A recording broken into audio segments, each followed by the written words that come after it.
জাতীয় দলের হয়ে মাঠ মাতিয়েছেন হামজা, ভারতের মাটিতে দেখিয়েছেন নিজের শক্তিমত্তা। এবার কি তবে তার হাত ধরেই বাংলাদেশ হবে দক্ষিণ এশীয় ফুটবলের রাজা?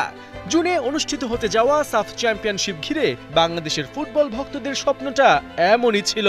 শুধু ২২ বছরের শিরোপা ক্ষুধা মেটানোই নয়, এই টুর্নামেন্টে প্রথম হামজা সমিত সোম জুটি দেখার অপেক্ষায় ছিল বাংলাদেশ। তবে ঢাকা থেকে কলম্বো, সেখান থেকে জার্মানির হ্যামবুর্গে অনুসন্ধান চালিয়ে খেলাযোগ যে তথ্য পেয়েছে তাতে সাফ নিয়ে আসার চেয়ে শঙ্কাটাই বেশি। এক কথায় বললে জুন জুলাইয়ের নির্দিষ্ট সময়ে শ্রীলঙ্কায় হচ্ছে না সাফ চ্যাম্পিয়নশিপ। কিন্তু কেন? খেলাযোগ জানতে পেরেছে সেন্ট্রালি সাফ আয়োজন করা নিয়ে ভেটো দিয়েছে সাফের মার্কেটিং পার্টনার জার্মান ভিত্তিক প্রতিষ্ঠান স্পোর্টস 5। তাদের দাবি, শ্রীলঙ্কায় টুর্নামেন্ট আয়োজন করা হলে বাণিজ্যিকভাবে প্রত্যাশিত মুনাফা হবে না।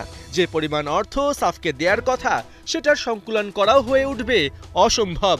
এক্ষেত্রে স্পোর্টস 5 এর চাওয়া টুর্নামেন্ট হোক হোম অ্যান্ড অ্যাওয়ে ভিত্তিক, যেমনটা চ্যাম্পিয়ন্স লিগ, ন্যাশনস লিগের মতো বড় আসরে হয়ে থাকে। এতে করে সাফের আকর্ষণ আর রেভিনিউ দুটোই বাড়বে।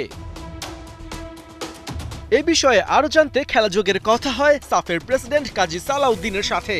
এবছর সাফ না হওয়া নিয়ে এখনই চূড়ান্ত রায় দিতে রাজি নন কাজী সালাউদ্দিন। জানিয়েছেন ফাইনাল ডিসিশনের জন্য অপেক্ষা করতে হবে ২৪ মে নেপালে অনুষ্ঠিত হতে যাওয়া সাফের এক্সিকিউটিভ মিটিং পর্যন্ত।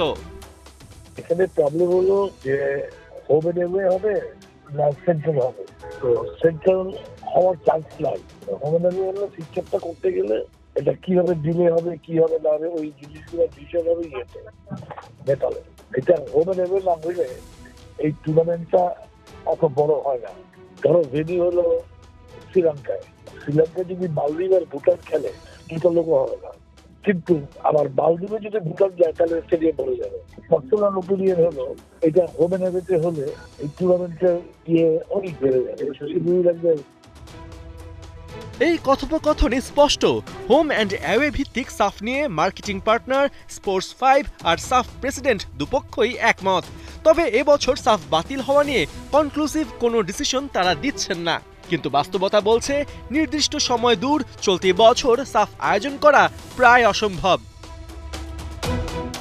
এবছর ফিফার উইন্ডো অবশিষ্ট আছে 5টা। এর মধ্যে জুন, অক্টোবর আর নভেম্বর 3 উইন্ডোতেই বাংলাদেশের এশিয়ান কাপ বাছাইয়ের খেলা আছে। এশিয়ান কাপ বাছাই বাদেও একটা করে অতিরিক্ত ম্যাচ খেলার সুযোগ আছে জুন আর নভেম্বরে। তবে জুনে বাংলাদেশ ফিফা ফ্রেন্ডলি খেলার ব্যাপারে আগ্রহী। অন্যদিকে নভেম্বরে আছে ভারতের বিপক্ষে এশিয়ান কাপ বাছাইয়ের গুরুত্বপূর্ণ ম্যাচ। তাই চলতি বছর শুধু বাংলাদেশ কেন, সাফের বড় দল ভারতও যে সময় বের করতে রাজি হবে না তা এক প্রকার স্পষ্ট। বিশ্বস্ত সূত্রের খবর, আনুষ্ঠানিকভাবে সাফ বাতিল হলে জুন জুলাইয়ের ওই স্লটে বাংলাদেশ ট্রাই নেশন সিরিজ খেলার ব্যাপারে আগ্রহী। সেক্ষেত্রে হামজা সমিতদের জন্য যোগ্য প্রতিপক্ষ বের করাই হবে বাফুফের আরেক চ্যালেঞ্জ। পার্থ বণিক, ৭১।